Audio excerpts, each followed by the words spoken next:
শ্রীমদ্ ভগবদ্ গীতার যথাযথ থেকে গৃহীত কর্মযোগ অধ্যায়ে ৪ নম্বর শ্লোকে শ্রীকৃষ্ণ অর্জুনকে বলেছেন, কেবল কর্মের অনুষ্ঠান না করার মাধ্যমে কর্মফল থেকে মুক্ত হওয়া যায় না, আবার কেবল কর্মত্যাগের মাধ্যমে সিদ্ধিও লাভ করা যায় না।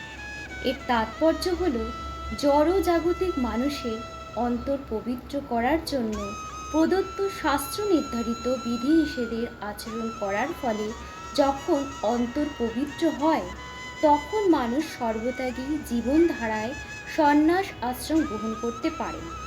পবিত্র না হলে অকস্মাৎ সন্ন্যাস গ্রহণ করা যায় না।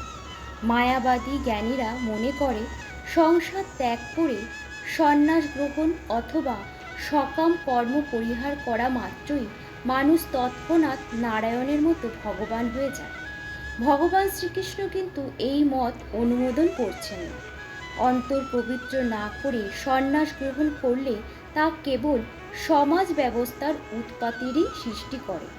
পক্ষান্তরে শাস্ত্র নির্ধারিত কর্তব্যকর্মসমূহ সম্পাদন না করেও ভক্তিযোগে ভগবানের সেবা করার ফলে যেটুকু উন্নসাধন হয়, ভগবান সেটি গ্রহণ করে থাকে। এই ধর্মের স্বল্প আচরণ করলেও জড়জগতের মহাভয় থেকে ত্রাণ পাওয়া যায়।